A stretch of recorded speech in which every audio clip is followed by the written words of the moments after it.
Online कैसे बनाना है। इस वीडियो के अंदर आपको पूरा प्रोसेस लाइव दिखाऊंगा। 5 मिनट के अंदर आप अपना जो कार्ड है खुद से घर बैठे बना सकते हो। इसके लिए सबसे पहले तो आपको अपना ब्राउजर ओपन करना है। यहाँ पर आपको सर्च करना है ई श्रम। तो हमारे सामने eShram.gov.in जो सरकार का ऑफिशियल पोर्टल है आ जाएगा। हालांकि इस पोर्टल का जो लिंक है हमने वीडियो के डिस्क्रिप्शन में और आपको पिन कमेंट के अंदर भी दे रखा है, जहां से भी आप डायरेक्टली इस पोर्टल पर आ सकते हो। गो टू मेन पेज के ऑप्शन पे क्लिक करना है तो देन आप सभी के सामने ऐसा इंटरफेस आएगा। लेकिन रजिस्ट्रेशन जब भी आप करने आओगे तो यहाँ पर 2 ऑप्शन मिलते हैं। अब यहाँ पर एक कंफ्यूजन आता है कि कौन से ऑप्शन पे हमें क्लिक करना है। तो देखो, पहला जो ऑप्शन है वो सभी लोगों के लिए है, लेकिन सेकेंड वाला जो ऑप्शन है ये है प्लेटफॉर्म वर्कर के लिए। अब प्लेटफॉर्म वर्कर क्या होते हैं ब्रीफ में मैं आपको समझा देता हूं। अगर आप डिलीवरी बॉय के तौर पर काम करते हो, जोमेटो, स्विगी, ब्लिंकिट जैसी किसी भी एप्लीकेशन के साथ में, या फिर कैब ड्राइवर हो, ओला, उबर, रैपिडो के साथ में, अमेजॉन, फ्लिपकार्ट की डिलीवरी अगर आप करते हो, तो ऐसे में प्लेटफॉर्म वर्कर जो ऑप्शन है ये आपके लिए है। वहीं पहला वाला जो ऑप्शन है ये कोई भी कर सकता है। रजिस्टर ऑन ई श्रम के ऑप्शन पे क्लिक करें तो हमारे सामने नेक्स्ट जो पेज आएगा, जहां पर आप देखोगे कि सबसे पहले तो रजिस्ट्रेशन करने के लिए यहाँ पर मोबाइल नंबर मांगा गया है। लेकिन मोबाइल नंबर कौन सा यहाँ पर आप दर्ज करोगे? जो कि आपके आधार कार्ड से लिंक है, वही नंबर आपको दर्ज करना है। ये जो कैप्चा कोड है जैसा है सेम आपको यहाँ पर दर्ज करना है। यहाँ पर एक चीज क्लियर कर देता हूँ, ई श्रम के अंदर आप अपना जो रजिस्ट्रेशन है वो 16 साल से ही कर सकते हो। अगर आपकी जो एज है वर्तमान में 16 साल की हो चुकी है, 59 ईयर्स इसके बीच में होनी चाहिए, तभी जो है आप अपना जो कार्ड है वो बना सकते हो। यहाँ पर कार्ड जब भी आप बनाते हो तो 2 ऑप्शन टिक करने के आएंगे, जिसमें कि पूछा जाता है एम्प्लॉय प्रोविडेंट फंड ऑर्गेनाइजेशन, यानी कि ईपीएफओ के अंदर आप एक्टिव मेंबर तो नहीं हो। तो अगर आप एक्टिव मेंबर हो, आपको पीएफ मिलता है, तो ऐसे में आप यस करोगे। अगर आप किसी भी अनऑर्गेनाइज कंपनी के अंदर काम करते हो तो ऐसे में यहाँ पर नो के ऑप्शन पे क्लिक करोगे। इसके अलावा एम्प्लॉय स्टेट इंश्योरेंस कॉर्पोरेशन यानी कि ईएसआईसी के अंदर अगर आप रजिस्टर्ड हो तो यहाँ पर यस करोगे। हमने यहाँ पर दोनों ही ऑप्शन पे नो के ऑप्शन पे क्लिक किया है। मोस्टली लोग इन्हीं कैटेगरी के अंदर आएंगे। इसके बाद में हम यहाँ पर सेंड ओटीपी के ऑप्शन पे क्लिक करेंगे। तो जो हमने नंबर दर्ज किया था उसको वेरीफाई करने के लिए उस पर एक वेरिफिकेशन के लिए कोड आएगा। तो यहाँ पर वो जो कोड है हम दर्ज करेंगे और इसके बाद में ये जो कैप्चा कोड दिखाया गया है सेम वैसे ही आपको यहाँ पर फिल करना है। इसके बाद में सबमिट के ऑप्शन पे क्लिक करना है। तो अब सेकेंड जो पेज आएगा वो होगा आधार से ई-केवाईसी करने का। तो आप अपना जो 12 डिजिट का आधार नंबर है वो यहाँ पर दर्ज करोगे।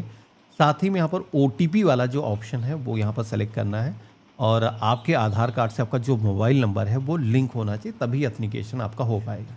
एक कैप्चा कोड यहाँ पर भी आपको दिखेगा। तो ये जो कैप्चा कोड है जैसा है कैपिटल स्मॉल सेम आपको यहाँ पर फिल करना है और टर्म एंड कंडीशंस को एक्सेप्ट कर लेना है। सबमिट के ऑप्शन पे क्लिक करना है। तो यहाँ पर आप देखोगे कि हमारे फ़ोन पर एक ओटीपी भेजा गया है। तो ये वाला सेकेंड वाला जो ओटीपी जाएगा, जो कि आपके आधार कार्ड से आपका जो भी मोबाइल नंबर लिंक होगा उस पर आएगा, वो दर्ज करना है। कैप्चा कोड अगेन आपको यहाँ पर दर्ज करना है और इसके बाद में वैलिडेट के ऑप्शन पे क्लिक करना है। तो इस तरीके से आधार से हमारी केवाईसी हो चुकी है। केवाईसी होने के बाद में आपका डेटा मोस्टली आधार से यहाँ पर फेच होकर के आ जाता है, लेकिन आगे के स्टेप के अंदर हमें वो सारी इंफॉर्मेशन देखने को मिलेंगी। अब सबसे पहले तो continue to enter other detail के ऑप्शन पे क्लिक करना है, क्योंकि कुछ ऐसी इंफॉर्मेशन है जो कि आधार पे नहीं होती है, वो हमें दर्ज करना है। तो हमने यहाँ पर इस ऑप्शन पे क्लिक किया है। अब पहला पेज इसमें आएगा जो कि है पर्सनल इंफॉर्मेशन का।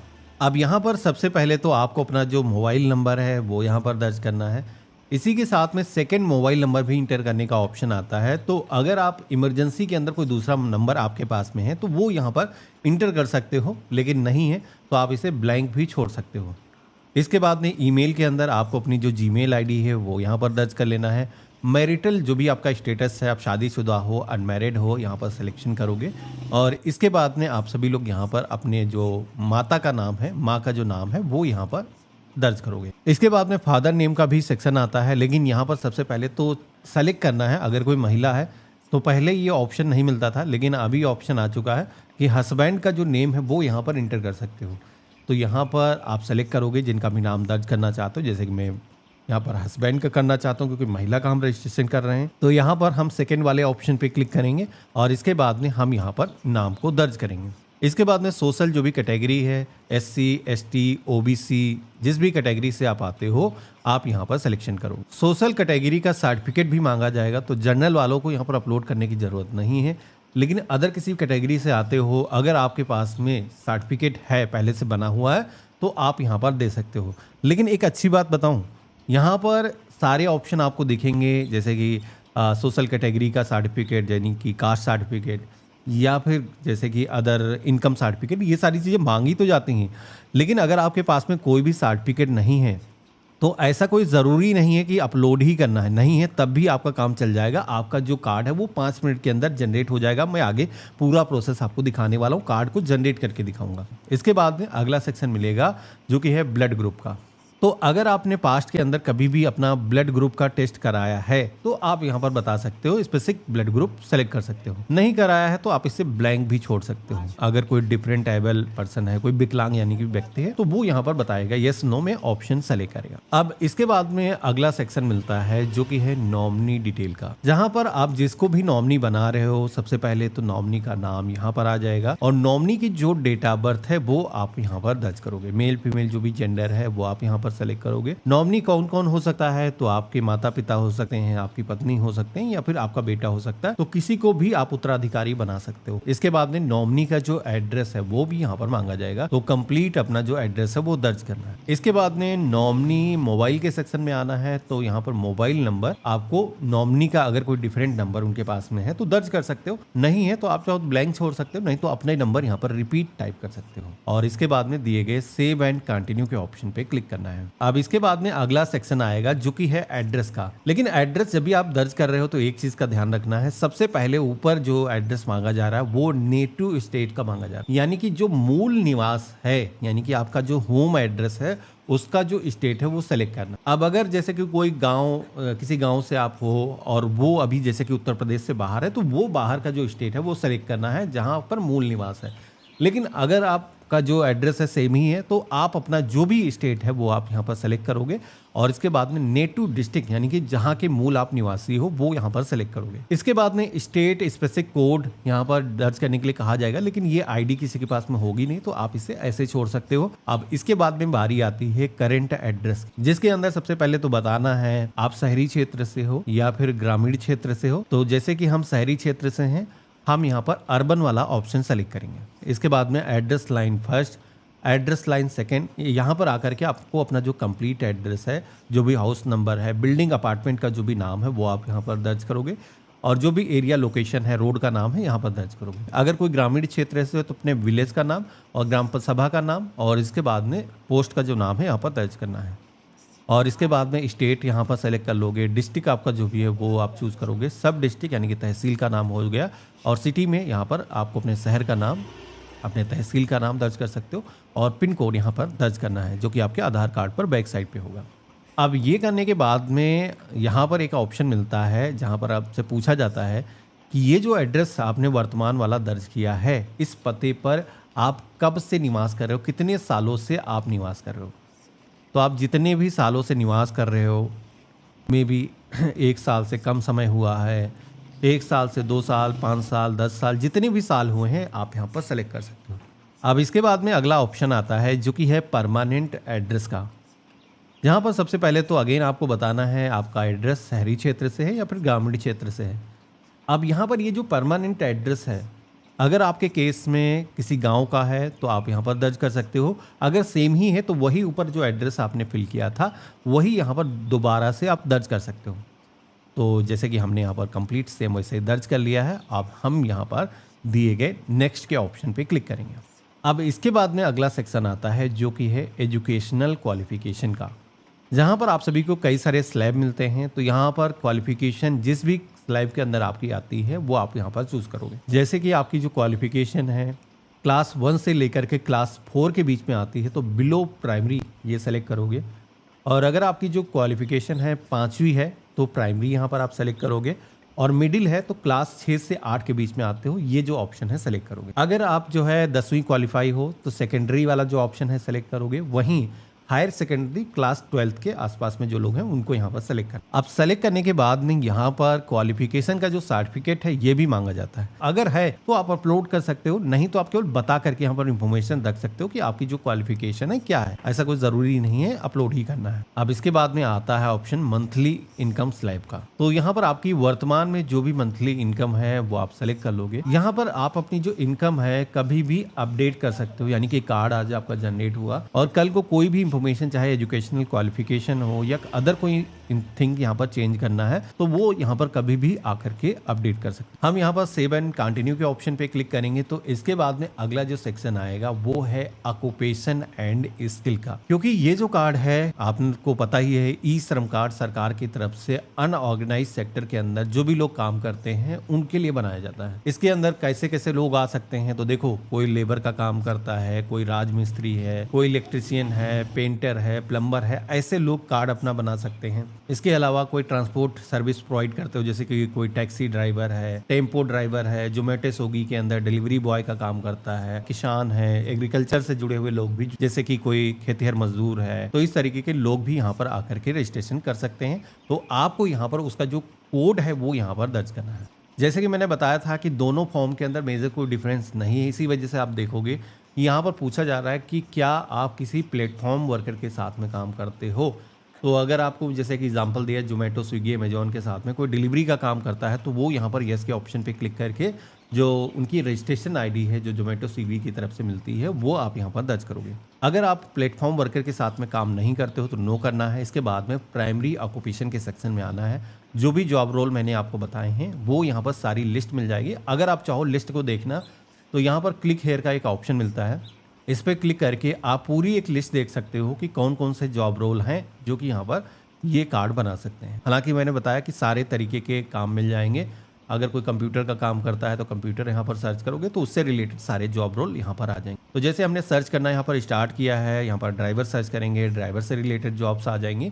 इसके अलावा अदर कोई जॉब करते हो तो आप यहाँ पर सेलेक्ट करोगे और इसके बाद में working experience in primary occupation के सेक्शन में आना है, जहाँ पर ये जो ऑक्यूपेशन है कितने सालों से आप कर रहे हो, कितने सालों का आपका एक्सपीरियंस है आपको यहाँ पर बताना है।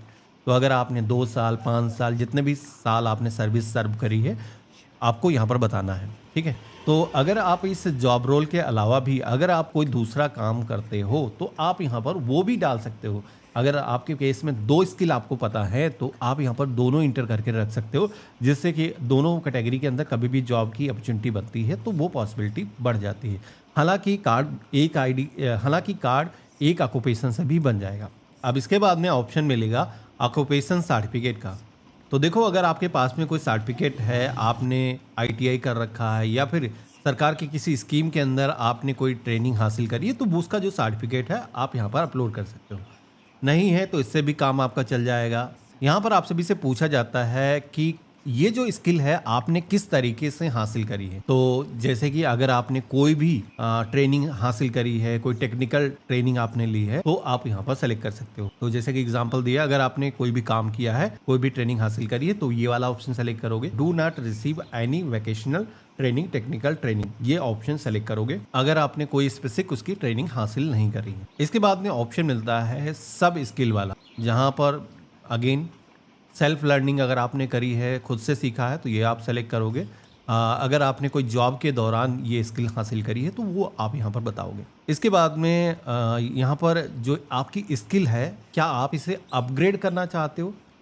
तो अगर आप कोई सरकार से फॉर्मल ट्रेनिंग हासिल करना चाहते हो, समय समय पर सरकार बहुत सारे एक्टिविटी करती रहती है, तो अगर आप उन एक्टिविटी के अंदर पार्टिसिपेट करना चाहते हो तो आप यहाँ पर सेलेक्ट करोगे। इसके बाद में सेव एंड कंटिन्यू के ऑप्शन पे क्लिक करोगे।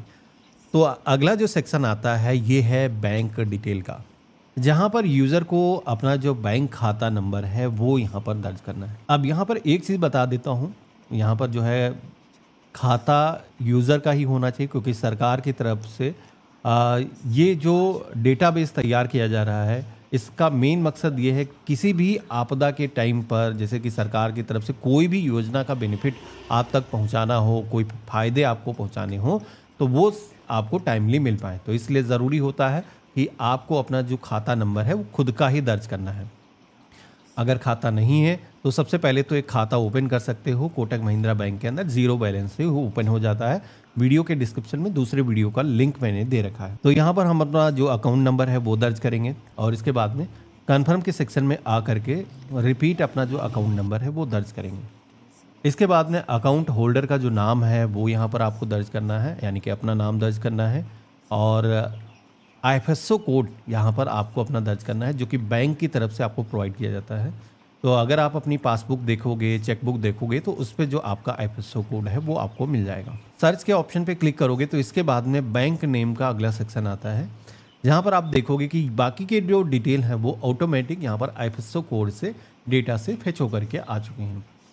हम यहाँ पर सेव एंड कंटिन्यू के ऑप्शन पे क्लिक करेंगे। अब हमारे सामने एक समरी पेज आ जाएगा, जहाँ पर आपने अभी तक जो भी इंफॉर्मेशन दर्ज करी है एक बार अच्छे तरीके से मिलान कर लेना है, क्या सारी चीज़ सही है। अगर कोई चीज़ ऐसी है जो गलत इंटर हो गई है, कोई स्पेलिंग करेक्शन करना है, तो आप एडिट के ऑप्शन पे क्लिक करके आप इसे बैक जा करके एडिट कर सकते हो। इसके बाद में नेशनल करियर सर्विस पोर्टल के अंदर अगर आप रजिस्ट्रेशन करना चाहते हो, यानी कि जॉब की आपको ज़रूरत है, तो यस के ऑप्शन पे क्लिक करोगे तो आपका जो डेटा है उस पोर्टल के साथ में भी साझा किया जाएगा। हम आई अंडरस्टैंड के ऑप्शन पे क्लिक करेंगे और सबमिट के ऑप्शन पे क्लिक करेंगे। तो इतना करते ही आप देखोगे कि हमारा जो ई श्रम कार्ड है वो यहाँ पर जनरेट हो चुका है। हमारे सामने कुछ प्रीव्यू इस तरीके का आ जाएगा। इस पर एक यूनिवर्सल अकाउंट नंबर जो आपको मिलता है आधार के जैसा ही 12 डिजिट का, वो यहाँ पर मेंशन किया गया है। सरकार की तरफ से कभी भी कोई स्कीम चलाई जाती है तो उसके अंदर आप फायदा उठा सकते हो। बाकी आज का वीडियो आपको कैसा लगा मुझे कमेंट बॉक्स में लिख करके ज़रूर बताना। चैनल पे नए हो सब्सक्राइब कर लेना। हम मिलते हैं ऐसे ही एक नए वीडियो में, तब तक के लिए गुड बाय, जय हिंद।